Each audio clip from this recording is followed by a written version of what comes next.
প্রথমবারের মতো ইন্টারনেটকে নাগরিক অধিকার হিসেবে স্বীকৃতি, অনলাইন জুয়া নিষিদ্ধ এবং কৃত্রিম বুদ্ধিমত্তার মাধ্যমে সাইবার অপরাধকে শাস্তিযোগ্য অপরাধের বিধান রেখে সাইবার সুরক্ষা অধ্যাদেশ 2025-এর খসড়ার চূড়ান্ত অনুমোদন দিয়েছে উপদেষ্টা পরিষদ। মঙ্গলবার উপদেষ্টা পরিষদের সবার সিদ্ধান্ত নিয়ে ফরেন সার্ভিস একাডেমিতে আয়োজিত সংবাদ সম্মেলনে একথা জানান আইন উপদেষ্টা আসিফ নজরুল। তিনি বলেন, আমরা যখন দায়িত্ব গ্রহণ করি তখন বলেছিলাম সাইবার সিকিউরিটি অ্যাক্ট বাতিল করে যুগোপযোগী আইন করব।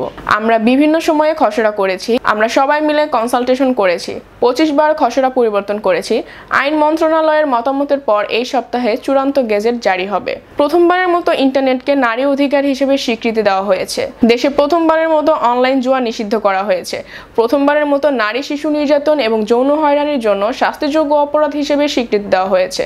9টি ধারায় কুখ্যাত মামলা হতো, এই ধারায় মামলাগুলো এখন স্বয়ংক্রিয়ভাবে বাতিল হয়ে যাবে।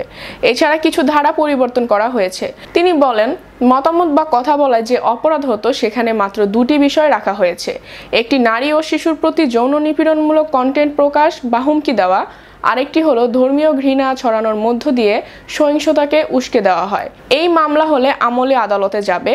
তারপর তিনি যদি দেখেন কোনো ভিত্তি নেই তাহলে 24 ঘন্টার মধ্যে মামলা বাতিল করতে পারবেন। তিনি বলেন, কথা বলা বা মতামত দেওয়ার জন্য যে মামলা হতো সেগুলো জামিনযোগ্য করা হয়েছে। কথা বলা বা মতামত দেওয়ার ক্ষেত্রে সর্বোচ্চ শাস্তি 2 বছরের সাজা। মিথ্যা মামলার ক্ষেত্রে সাজার বিধান আরও বেশি আছে।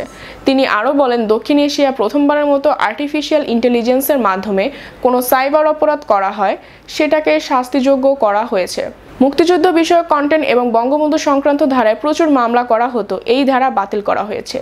মানহানিকর মামলা হতো, সে ধারা বাতিল করা হয়েছে। আসিফ নজরুল বলেন, যে 9টি ধারা বাতিল করা হয়েছে সেই ধারায় করা মামলাগুলো গেজেট নোটিফিকেশনের আগের দিন পর্যন্ত যে মামলা তা স্বয়ংক্রিয়ভাবে বাতিল হয়ে যাবে। এক প্রশ্নে তিনি বলেন, সাইবার নিরাপত্তা সংক্রান্ত 95% মামলা আছে, সেগুলো বাতিল হয়ে যাবে।